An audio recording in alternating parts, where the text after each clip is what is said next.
என் இனிய நண்பர்கள் அனைவருக்கும் வணக்கம். நம்ம இன்னைக்குங்க 1ஆம் எண் ஆதிக்கத்தில் பிறந்தவர்கள்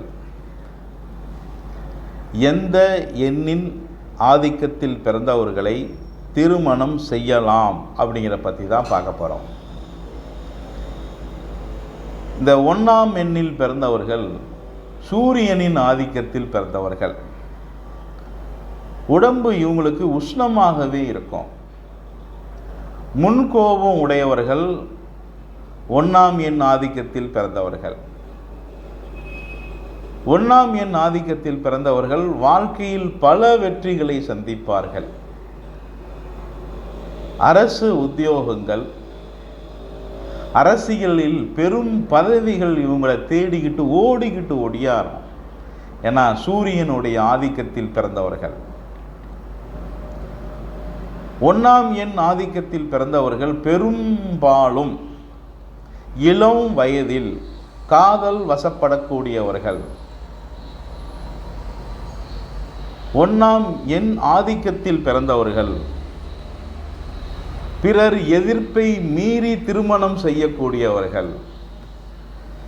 ஏன்னா அது ஒரு எதையும் செய்து முடிக்கக்கூடிய ஒரு சக்தி இந்த 1ஆம் நம்பரில் பிறந்தவர்களுக்கு இருக்கும். 1ஆம் எண் ஆதிக்கத்தில் பிறந்தவர்களுக்கு இருக்கும். அதே மாதிரிங்க 1ஆம் எண் ஆதிக்கத்தில் பிறந்தவர்கள் பெரும்பாலும் நல்ல அழகான வாழ்க்கை துணையை அடையக்கூடியவர்கள். 1ஆம் தேதி, 10ஆம் தேதி, 19ஆம் தேதியில் பிறந்தவர்கள் பிறர் எதிர்ப்பையும் மீறி திருமணம் செய்யக்கூடியவர்கள். எதுக்குமே பயப்பட மாட்டாங்க. இந்த 1ஆம் தேதி ஆதிக்கம் உடையவர்கள், அதே மாதிரி 10ஆம் தேதி ஆதிக்கம் உடையவர்கள், 19ஆம் தேதி ஆதிக்கம் உடையவர்கள் எதுக்கும் பயப்பட மாட்டார்கள். எதையும் துணிஞ்சு செய்யக்கூடிய ஒரு சக்தி இவங்களுக்கு இருக்கும். 28ஆம் தேதியில் பிறந்தவர்கள் வாழ்க்கையில் பல குழப்பங்கள் ஏற்படுங்க. ஏன்னா 8ஆம் எண்கிறது சனியோட எண்ணெய், 2ஆம் எண் அப்படிங்கிறது சந்திரனோட எண்ணெய். 2ஆம் எண்ணும் 8ஆம் எண்ணும் சேர்ந்தா 7 தான். இது ரெண்டும் சேர்ந்து 1ஆம் எண்ணை உருவாக்கும். அதனால 8ஆம் எண்ணும் 2ஆம் எண்ணும் சேர்ந்து 1ஆம் நம்பரை உருவாக்க போகிறப்ப இந்த 1ஆம் தேதிங்கிறது நல்ல எண்ணாக இருந்தாலும் கூட இந்த 8ஆம் தேதி, இந்த 2ஆம் தேதி சந்திர பகவானும் சனி பகவானும் ஒன்று சேர்றப்ப குடும்பத்துக்குள்ள பல சிக்கல்களை ஏற்படுத்துங்க. முன் கோபம் நிறையா இருக்கும் இவருக்கு. இந்த 28ஆம் தேதியில் பிறந்தவர்கள் ஏடாகூடமாகவே பேசுவாங்க. இவங்க ஒரு புரியாத புதிராக இருப்பார்கள். அதே மாதிரி முரட்டுத்தனம் இவர்களுக்கு இருக்கும். முன் கோபம் உடையவர்கள் 28ஆம் தேதியில் பிறந்தவர்கள். இவங்கள்ட்ட கொஞ்சம் கவனமாக தான் இருக்கும். பிறந்த ஜாதகத்தில் கிரக நிலைகள் நல்ல நிலையில் இருந்தால் நல்ல இல்வாழ்க்கை இவருக்கு அமையும். இல்லாட்டி இல்வாழ்க்கையிலேயே பல பிரச்சனைகளை ஏற்படுத்திடும் இந்த 28ஆம் தேதியில் பிறந்தவர்களுக்கு. அதே மாதிரி 1ஆம் எண் ஆதிக்கத்தில் பிறந்தவர்கள் 1ஆம் எண் ஆதிக்கத்தில் பிறந்த பெண்ணை திருமணம் செய்யக்கூடாது. ஏன்னா 2 பேருமே சூரிய பகவான், 2 பேருமே சரிசமமாக நிற்பார்கள். நீயா நானா பார்த்துக்கலாம், வா, நீயும் 1ஆம் நம்பரு நானும் 1ஆம் நம்பரு பார்த்துக்கலாம் அப்படின்ட்டு 2 பேரும் முன்கோபம் உடையவர்களாக இருப்பார்கள். அதனால் 1ஆம் ஆதிக்கத்தில் பிறந்தவர்கள் 1ஆம் எண் ஆதிக்கத்தில் பிறந்தவர்களை திருமணம் செய்யக்கூடாது. அது நல்லதல்ல, பல பிரச்சனைகளை உண்டாக்கும். அதே மாதிரிங்க 1ஆம் எண் ஆதிக்கத்தில் பிறந்தவர்கள் 2ஆம் எண் ஆதிக்கத்தில் பிறந்தவர்களை திருமணம் செய்யலாம். குடும்பம் ரொம்ப அமைதியாக இருக்குங்க, நிறைய சம்பாதிப்பார்கள், குடும்பத்துக்குள்ள ஒரு நிம்மதி இருக்கும், குடும்பத்துக்குள்ள ஒரு சந்தோஷம் இருக்கும். இந்த கணவன் மனைவி ரெண்டு பேர்த்தையும் பார்த்து மற்றவர்கள் ஆச்சரியப்படுவார்கள். அந்த அளவுக்கு நல்ல வசதிகள் இவங்களுக்கு தேடிக்கிட்டு ஒடியாந்துடும். 1ஆம் எண் ஆதிக்கத்தில் பிறந்தவர்கள் 4ஆம் எண் ஆதிக்கத்தில் பிறந்தவரை திருமணம் செய்யலாம்.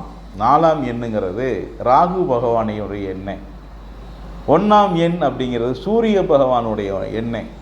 அப்போ 1ஆம் எண்தாரர் 4ஆம் எண்தாரரை திருமணம் செய்யும் பொழுது இந்த 4ஆம் எண்தாரர் 1ஆம் எண்தாரரை மதித்து நடப்பார். 4ஆம் எண்ணில் பிறந்தவர் 1ஆம் எண்தாரரை மதித்து நடப்பார்கள், மரியாதை கொடுத்து நடப்பார்கள்.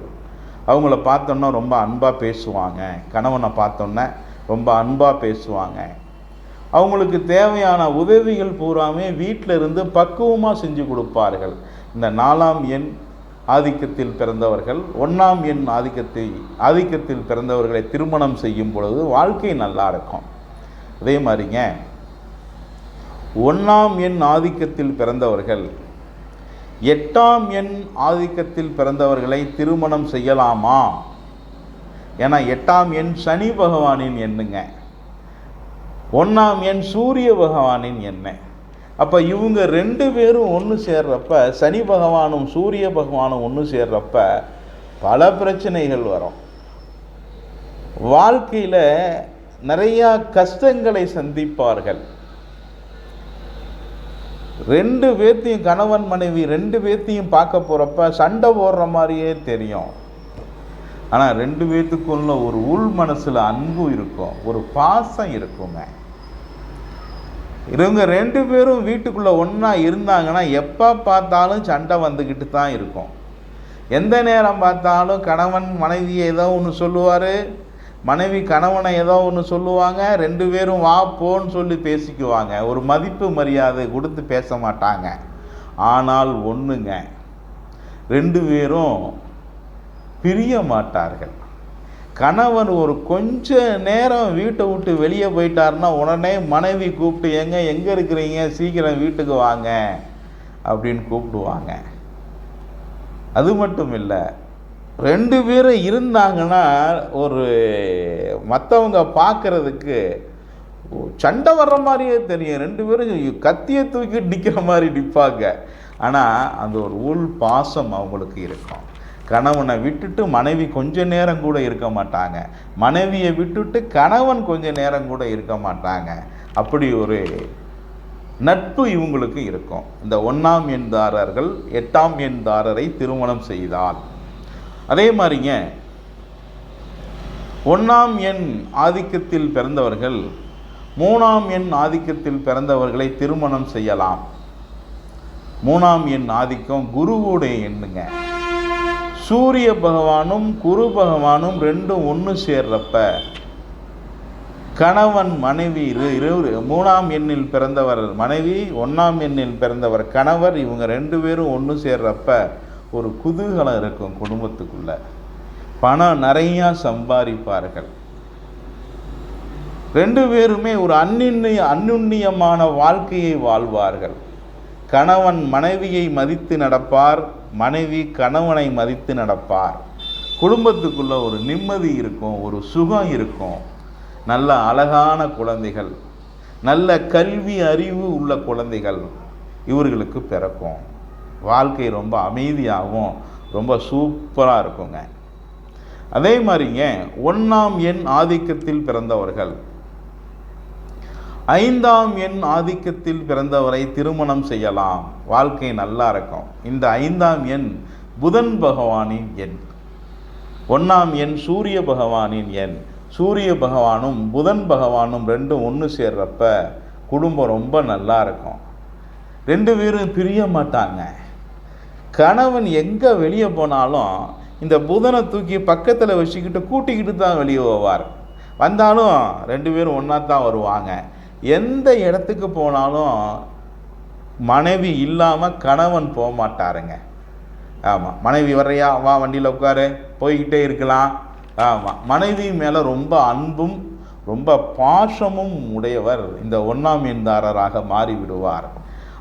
1ஆம் எண்தாரர் 5ஆம் எண்தாரரை திருமணம் செய்யும் பொழுது ரொம்ப குடும்பம் ரொம்ப அமைதியாக இருக்கும்.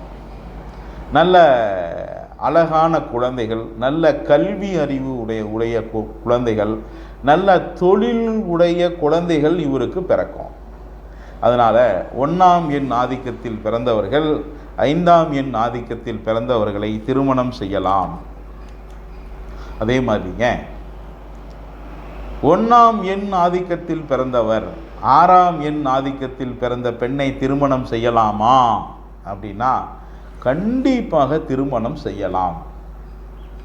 இந்த 1ஆம் எண் சுக்கிரனுடைய எண், சுக்கிரனுடைய எண் 6ஆம் எண், 1ஆம் எண் சூரிய பகவானின் எண்.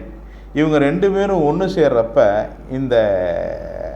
அந்த 1ஆம் எண்தாரர் என்ன செய்வார்னா, சுக்கிர பகவான் என்ன சொல்கிறாரோ அதை கேட்டுத்தான் நடப்பார். இந்த 1ஆம் எண், இந்த 6ஆம் எண் 1ஆம் எண்தாரரை வசியப்படுத்திவிடும். இந்த 6ஆம் எண்தாரர் மனைவி என்ன சொல்கிறாங்களோ அதைத்தான் கணவன் கேட்பார். மனைவி ஆமாம் சொன்னால் ஆமாம், தட்டாமல் மனைவி சொல்கிறத கேட்கறது இந்த 1ஆம் எண் ஆதிக்கத்தில் பிறந்தவராக மாறிவிடுவார்.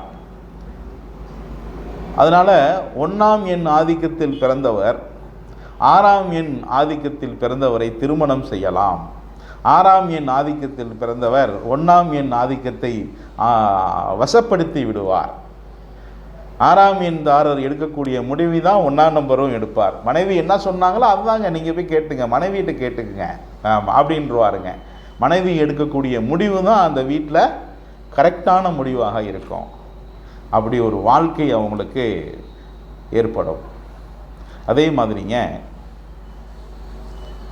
இந்த சந்நியாச எண் கேள்விப்பட்டிருக்கீங்களா? கேள்விப்பட்டிருக்கீங்க. கேது பகவானின் எண் 1ஆம் எண் ஆதிக்கத்தில் பிறந்தவர் 7ஆம் எண் கேது பகவானின் எண்ணுடைய ஆதிக்கத்தில் பிறந்தவரை திருமணம் செய்யக்கூடாது. சந்நியாச வாழ்க்கை, ஞானம், இந்த 2ஐயும் 7ஆம் நம்பர் கொடுக்கும். 7ஆம் எண் கேது பகவானின் எண்ணெய். கேது பகவானும் சூரிய பகவானும் இருவரும் ஒன்று சேர்ந்தால் குடும்பத்துக்குள்ள பல பிரச்சனைகள் ஏற்படும், குடும்பத்துக்குள்ள சண்டைகள் ஏற்படும், குடும்ப பிரிவை ஏற்படுத்தும். அதே மாதிரி பல போராட்டங்கள் குடும்பத்துக்குள்ளே ஏற்படுத்தும். அதனால் 1ஆம் எண் ஆதிக்கத்தில் பிறந்தவர் 7ஆம் எண் ஆதிக்கத்தில் பிறந்தவரை திருமணம் செய்யக்கூடாது. அதே மாதிரி இரத்தக்காரகன் நீங்கள் கேள்விப்பட்டிருப்பீங்க. செவ்வாய் பகவான் இரத்தக்காரகன். 1ஆம் எண் ஆதிக்கத்தில் பிறந்தவர், இந்த 9ஆம் எண் ஆதிக்கத்தில் பிறந்த செவ்வாய் பகவானின் எண் உடைய 9ஆம் எண் ஆதிக்கத்தில் பிறந்தவரை திருமணம் செய்யக்கூடாது. அப்படி செஞ்சாருன்னா குடும்பத்தில் 2 பேர்த்துக்கும் அடிக்கடி சண்டையாக தான் கிடக்கும்.